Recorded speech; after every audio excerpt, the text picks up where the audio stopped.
রাহমাতুল লিল আলামিনের মহব্বত যদি অন্তরে আছে, তাহলে আমি এক কথায় বলতে পারি আপনি খাঁটি মুসলমান। আর যদি নবীজির মহব্বত নাই, কেবলমাত্র খালি আপনি মহব্বতের দাবি করেন, দুইটা জিনিস আছে এখানে। একটা হলো মহব্বতের দাওয়াদার, আর একটা হলো হকিকি মহব্বত করনেওয়ালা। যেরকম দুটো পার্থক্য আছে না? লাইলি মজনুর কিসসা বোধহয় সবাই শুনছেন। একদিন মজনু রাস্তার মাটি সঙ্গে, বালু সঙ্গে, পাথর সঙ্গে, একজন বলছে, মজনু তুই পাগল হইছর, যে একেবারে শেষ পর্যায়ে পাগল হইছর। রাস্তার মাটি আর বালুর ভিতরে কি পাইলি? এমন ভাববেন না কি স্পর্শ করে সংঘর্ষ। তার কারণ মজনু কয়, তার কারণ হইল এই রাস্তা দিয়ে অল্প আগে আমার মহাব্বতের মানুষ লাইলি পার হয়ে গেছে।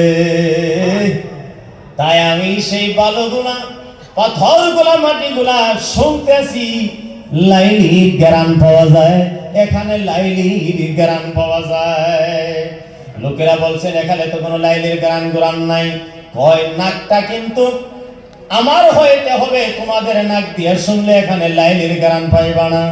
তো ধরুন নবীর মহাব্বত যদি কেউ দাওয়া করছে, তাহলে তিনি খাঁটি সুন্নি মুসলমান, তরিকপন্থী, সুফিবাদী হওয়া দরকার।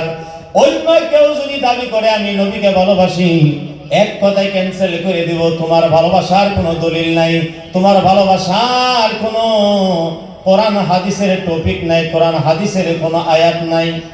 কারণ তোমরা নবীকে ভালোবাসো, নবীকে মানুষ করে, নবীকে ভালোবাসো, নবীকে কবরের ভিতরে মাটির সাথে মিশে যাওয়াও কও, তাহলে কোরআন হাদিস মোতাবিক তোমরা তো মহব্বত করনেওয়ালা হয়লা না। যেরকম ঠিক না? কিছুদিন আগে আমি মাইকের ভিতরে প্রেসমেট দিয়েছিলাম আর বলছিলাম, দেখো তোমরা খালি উপরের জিনিসটা দেখে পাগল দেওয়ানা হয়েও না, ভিতরের জিনিসটার খবর একটু নিয়ে নিও। কারণ আসল যে জিনিসটা সেটা হলো ভিতরের জিনিসটা, বাইরের জিনিসের কোনো মূল্যায়ন করা যায় না। আমি বুঝাই দিয়েছিলাম সুন্দরভাবে। এই যে মার্কেটটা এসে, আপনারা মার্কেটে গেছেন না? নাই কিছু কোনো ডরানকে গেছেন না? নাই ওখানে যাই দেখছেন না কিছু কাগজের ফুল হয়েছে, কাগজের ফুল আসল ফুলের থেকে বেশি চকমকা।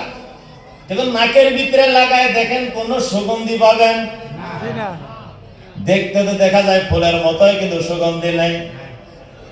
এই কথাটাই আমার আলা হযরত আজিমুল বরকত মুজাদ্দিদে দ্বীন ও মিল্লাত আলাইহি রাহমাতুর রাহমান বলেন, নবীকে যদি না মানো, তাহলে যেরকম নাকি রস থাকা, কষ থাকা ফুল, সেরকম হয়ে যাবে তোমার ঈমানটাও। अल्लाह का सरताब कदम शान है ये, इंसान ही इंसानो इंसान है ये। कुरान तो ईमान बताता है इन्हें, कुरान ये कहता है मेरी जान है ये। যেরকম সুবহানাল্লাহ।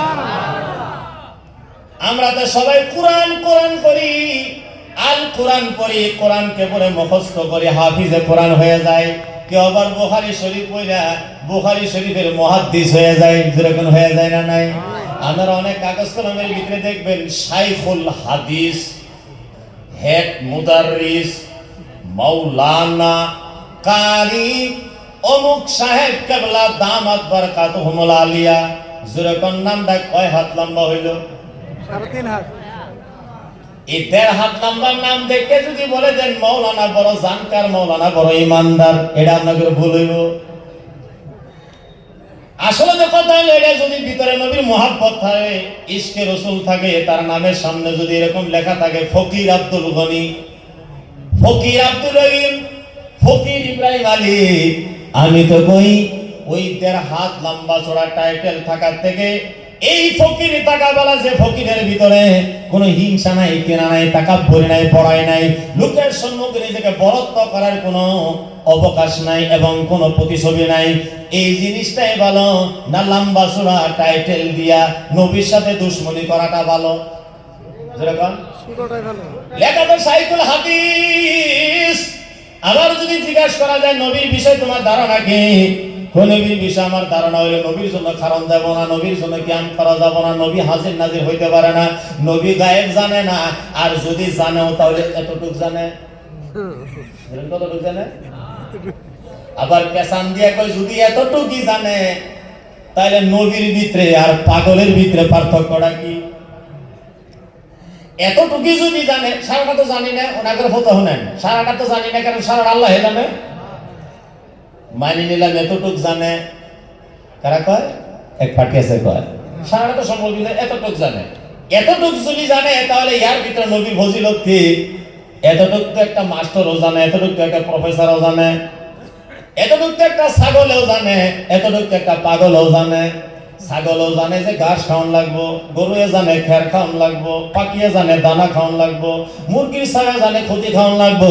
এতটুক জ্ঞান তো জীবজন্তুর আছে। তাহলে নবীর ভিতরে আর জীবজন্তুর ভিতরে পার্থক্য কি? যেরকম এই কথাটা যদি কোনো কিতাবে লেখা থাকে তারে মানন যাব কি যাব না? হ্যাঁ, জীবজন্তুর যতটুক জ্ঞান নবীরও ততটুক জ্ঞান। বুঝাইতেছে বড়িয়া কইরা। যেরকম গরু ছাগলে গরু খের চিনে, ছাগলে গাছ চিনে, তারপরে যাইয়া সাপড় চিনে, দানা পানি চিনে, কতটুক জ্ঞান থাকাটা তো স্বাভাবিকতা সবেরই আছে, খালি নবীরই না। তো এই কথাটা কইয়া আমার দয়াল নবীকে উষা করছে না নিশা করছে? আর যেরকম নিশা করছে। তাইলে যদি এইভাবে বক্তৃতা